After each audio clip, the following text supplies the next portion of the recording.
Ugh. Oh my god, it is August and I'm so cold I have to wrap myself up in a blanket all of the time. Why? Cruising, can't stop, won't stop moving. Oh my god, this song is so addictive. I cannot stop.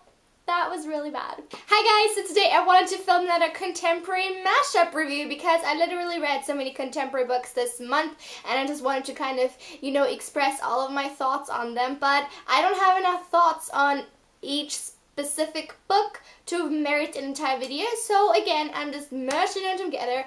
I just did this with Fat Cats, This Song Will Save Your Life, and Bunhead, so if you want to see my thoughts on those three books, link is down below. But today I'm gonna review three different books, so I hope you enjoy. Let's get started. Okay, so the first book I would like to review today is called Such a Rush by Jennifer Eccles, and this book is about a girl who lives in a trailer park that is right next to an airport, and when she's like 14, I think, she goes over there and gets flight lessons, and now she's how old? 17, 16, something around those things, and she is like an aviator now apparently, and she's flying planes for the guy who owns this airport. It's like a mini private, like, it's not like a big international airport, it's like a really tiny one.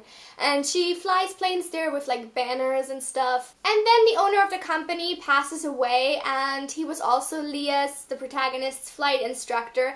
And so then it's about her struggles with both of his sons who inherit the company, and she has to kind of work with them, but they don't really get along. And then she's kind of torn between the brothers, and that's sort of the whole thing where it starts off. At least I think that that's the basic premise, because I usually kind of orient these synopses after, you know, the blurb, and the blurb in this book is the first thing that really bothered me because it is so fucking stupid and long. It's like one of these trailers where you can basically see the entire movie in the trailer. So at the very end it says, now Leah finds herself drawn into a battle between brothers and the consequences could be deadly. And that's like halfway through the book.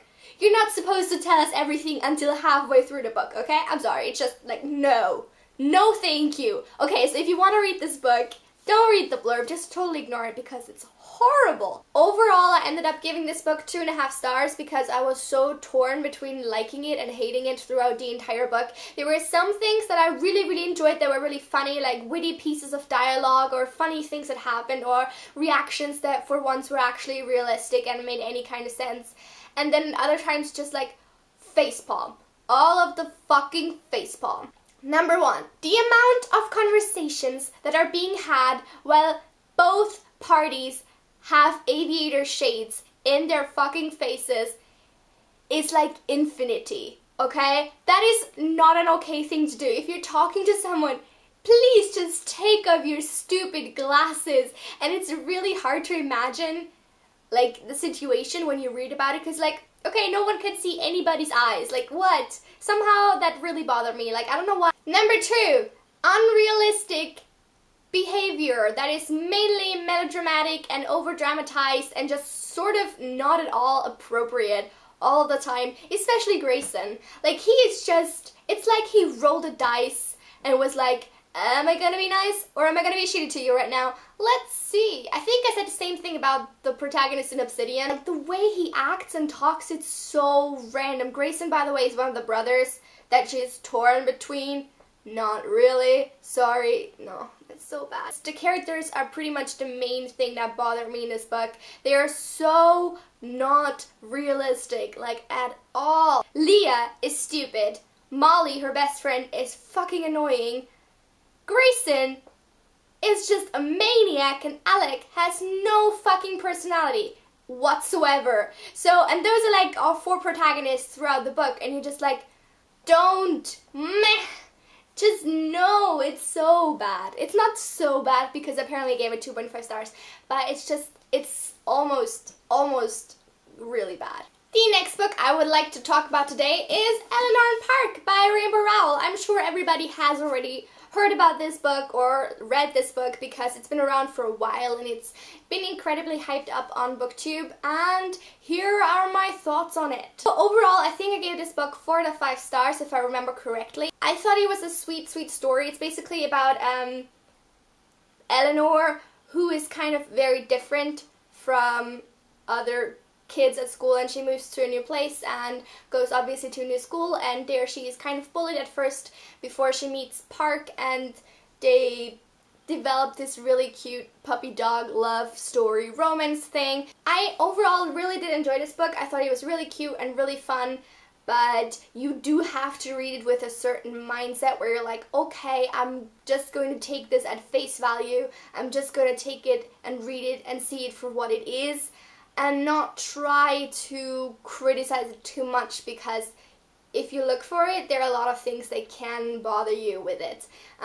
So if you're not the romancy type, don't read it. If you are not the insta-love type, don't read it. If you're not the type who likes people, you know, pledging their love for each other after like 10 minutes of them knowing each other, then maybe not read it. If you don't like books about 16-year-olds that act like 12-year-olds 90% of the time, don't read it. If you want a book where the author commits to an ending and sticks with the ending and doesn't change everything in the very last sentence, don't read it. And I've definitely enjoyed everything else by Rainbow Rowell more. The only book I haven't read by her yet is Attachments, but Fangirl and Landline both are way, way, way, way better than this one, I think. And I'd say, you know, if you're maybe a younger person, girl, especially if you're a younger girl and you like, you know, funny, cheesy romance stories, I'd say pick it up.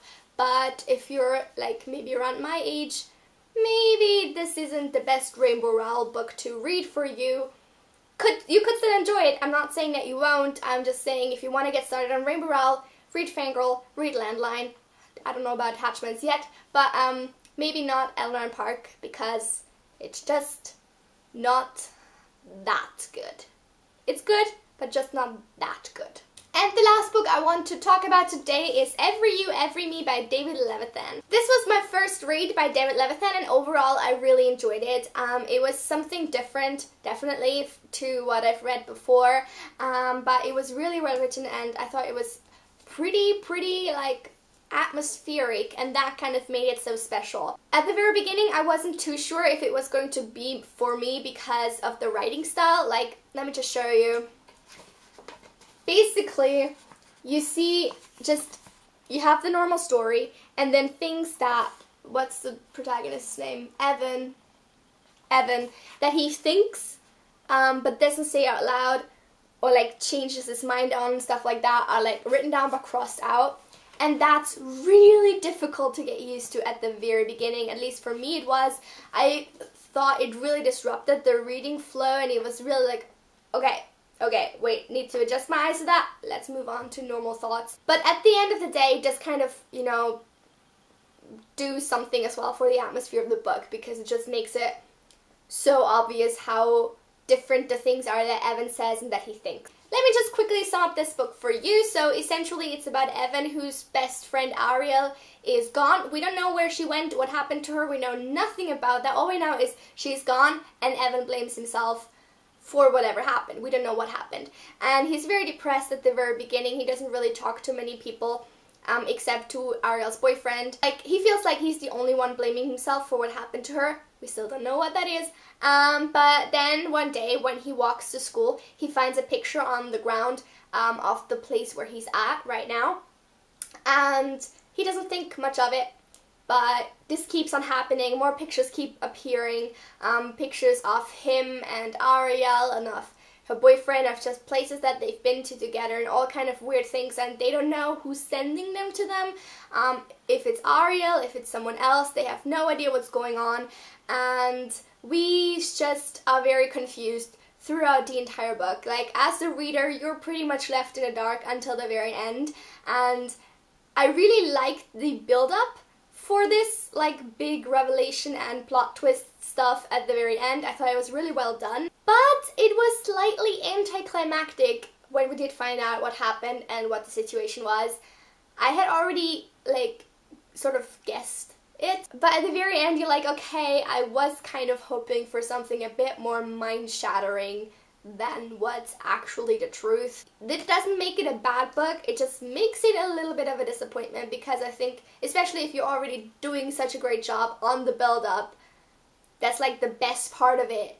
You still kind of want to get the satisfaction of having a kind of crazy ending that blows your mind, and that just wasn't quite it for me in this book. Maybe to other people it was, it just didn't feel like all that to me. You definitely get very emotionally invested in the characters despite this being such a short book. Like, I was really surprised, especially because there are pictures in it. Like, you actually do see the pictures that Evan finds on the ground, like in the book. And some pages are just very, very short writing. And this book altogether has like 240 pages or something.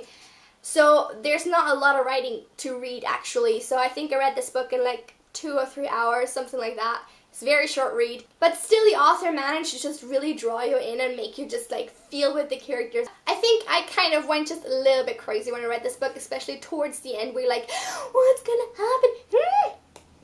But yeah, that's awesome. I love books that can make me feel things, because that's the reason I'm reading them. I want to feel things, okay? I want to feel things. And this book definitely managed to do that. So I can 100% recommend this. Just, again, slightly disappointed with the ending. But yeah, if you've read Every You, Every Me, let me know in the comments down below what you thought of it, because I want to know. I'm nosy like that. Let me know, okay? So that's it for this mashup review. I hope you guys enjoyed. As I already mentioned, my other mashup contemporary review is linked down below, so you should go and check it out as well. And I hope to see you guys soon. Bye!